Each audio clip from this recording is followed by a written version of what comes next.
How many Chevettes do you see do this?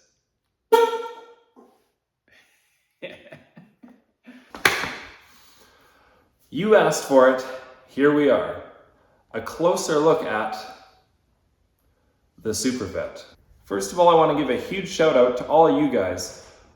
This is my first week making content on YouTube, and you guys blew it up, so thank you. You guys all rock. I appreciate all your feedback, the comments, the likes, the criticism, it's all good. I'm learning how to do this myself, and so all of the things are things that help me learn to do something kind of different. I hope you guys like creating cool automotive stuff because that's what I like to do, and I plan to do a bit more of that. Now, time to tour. This is my Chevette. It is in the process of being built into an autocross machine. That was the purpose I set out for this creation before it was even created. I have so far only taken it drag racing. I will get eventually onto some time attack type stuff because that's what it's built for. But in the quarter mile, I know some people have been asking, the best quarter mile time is a 1390. Best 8th mile time, I ran an 877. And I may have to just tune up the nut behind the wheel just a little bit to learn how to launch it better.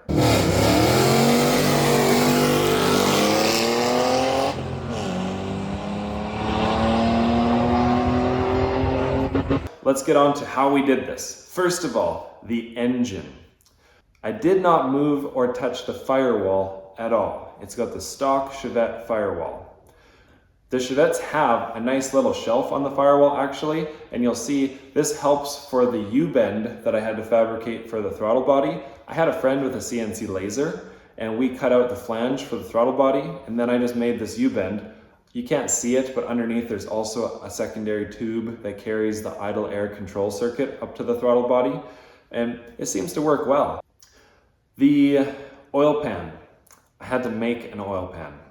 I took a stamped steel 3.8 oil pan and cut it 1 inch below the flange all the way around and made my own kicked out oil pan that has a rear sump and rear pickup tube. The headers. I had to make my own headers. Same buddy with a CNC laser. We cut out the exhaust gasket flange, and then another buddy with a JD squared tubing bender made some 1 3/4 primaries to 3-inch collectors. Engine mounts, they're just polyurethane bushings that I turned into engine mounts, and they work pretty well. I did have to notch the radiator support a little bit. I used a radiator out of a Celebrity because it just fits between the subframe boxes on either side, and it seems to work well. It doesn't overheat. I've been sitting and idling in traffic, 30-degree heat, and it seems to work good. So this engine is currently a mostly stock L67, besides the things that I had to make. It does have the ZZP pulley hub on it, and I did go dyno tuning actually. Stock, it made with a 3.8 pulley, which is the stock size, 240-ish horsepower at the wheels, and then I think it was 290 foot-pounds of torque. We did a little bit of tuning just to the fuel tables, and we were able to make 252 rear wheel horsepower and 305 foot-pounds of torque. That's how it sits right now. I have, and you saw in the video, I put on the 3.4-inch pulley.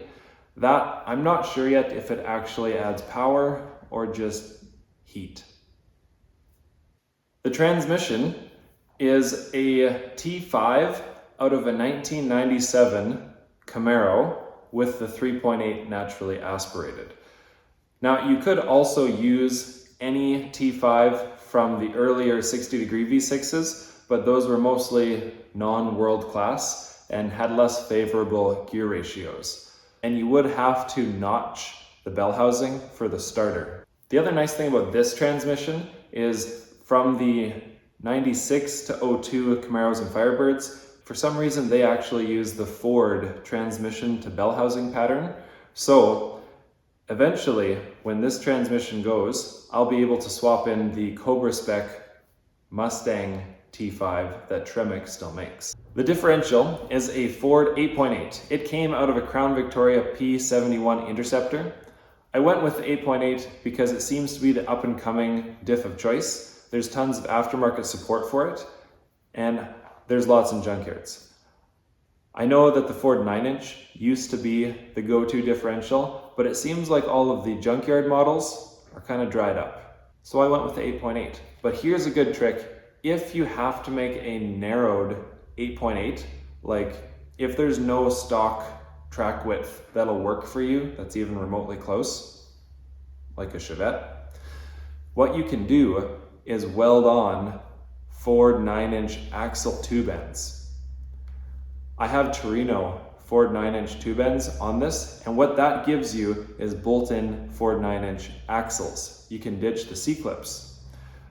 I know you're committed to custom axles at that point, but like I said, if you need to make a custom track width, there's nothing that's, off the shelf, then I would definitely recommend just going to the Ford 9-inch axle tube ends. I think that only works for the 8.8s that have the 3-inch axle tube diameter.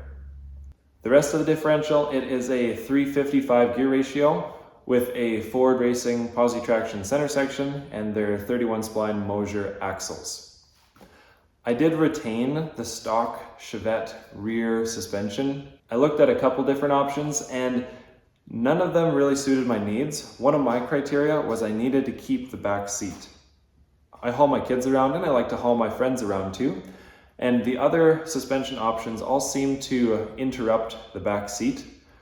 So I stuck with the torque arm style suspension, and it seems to work really well. Actually, go back to my first video and watch in the burnout. You can just see the bottom of the differential and see how it handles the shock load of the burnout. I think it does pretty well. It jumps just a tad for the initial load of the burnout, and then it's solid the whole time. Pretty good. The bolt pattern, I chose the Ford 5 on 4.5 or 5 by 114.3 millimeters. I chose this because it gave me the most options for brake packages as well as wheels. A lot of front wheel drive cars use that bolt pattern, which means there's a lot of high offset wheels available in that size. The brakes, they're stock 2004 Ford Mustang GT rotors and calipers. Again, I chose that just because it seems to give the best options for the future, and also it was the best bang for your buck to get at the stock level. The front suspension, well, that might be a whole video on its own. But in short, it's custom. I designed and built a K-member that bolts to the original K-member mounting points on the Chevette. And doing that, I was able to move stuff around to make my own geometry. It has QA1 single adjustable coilovers, and then fabricated lower control arms and upper control arms that use G-body ball joints. The spindles accept G-body ball joints and also mount a 2004 Mustang unit bearing. There was for sure a lot of schooling involved on this. The wiring, what did I do for wiring?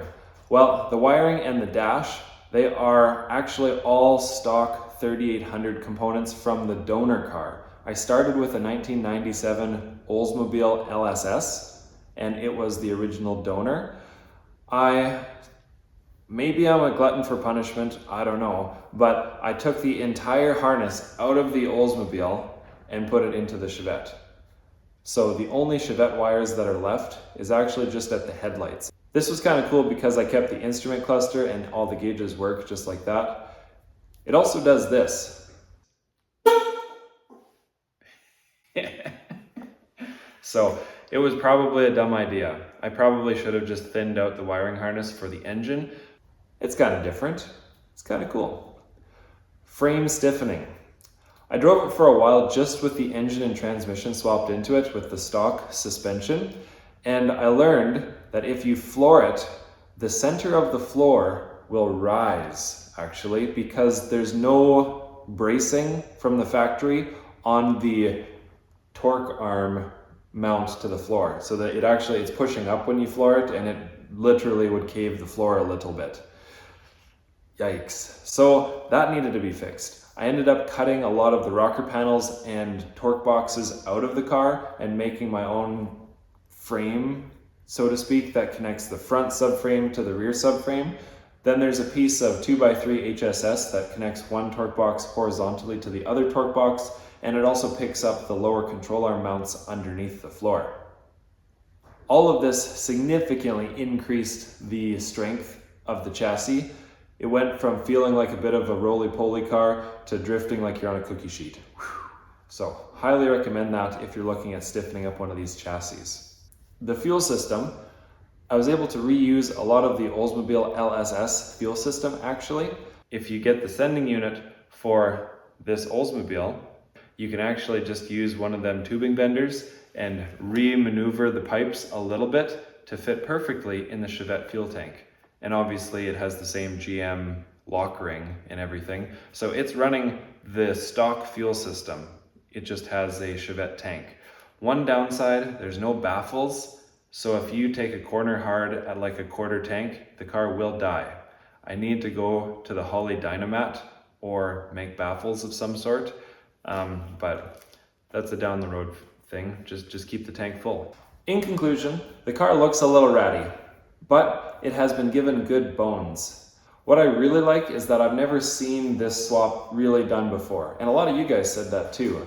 It's something kind of unique, and most people have no idea what's happening when they see this, particularly because the body is still rough. Like, I even pulled up to a drag strip one time, and the guy's like, "You can't run."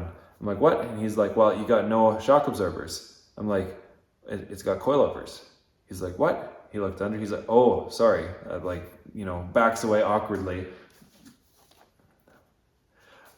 I don't know, like, I thought I was doing all right. I guess maybe I'll have to cut off the shock absorber nubs and weld them, shave them so it looks more fabricated.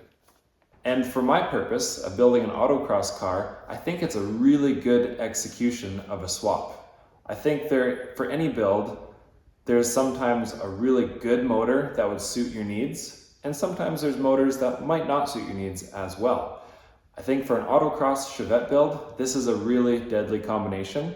And after learning more about the 3800, because I myself didn't know a whole lot about it until 4 years ago, I would say more people should look at doing Supercharge 3800 rear-wheel drive swaps of some sort. So now that you know a little bit more about this build, you tell me, what do you think I should do next? My personal vote, I feel like the next step would be the ZZP intercooler. Just my thoughts. But I'd love to hear what your thoughts are on how I could take this project to the next level. Hopefully you've learned something cool, some good tricks maybe for your own build. I would love to see what you guys are building. Let me know what projects you're working on. On a bigger note, what can you expect from this channel? For now, I would like to try a monthly upload. One upload per month. This is what I think would work well just for my life. You can expect more automotive fabrication and application, all for the sake of going fast. So stay tuned. I will update posts on the community page of this channel. And as always, go make something. Have some fun with your buddies and go fast.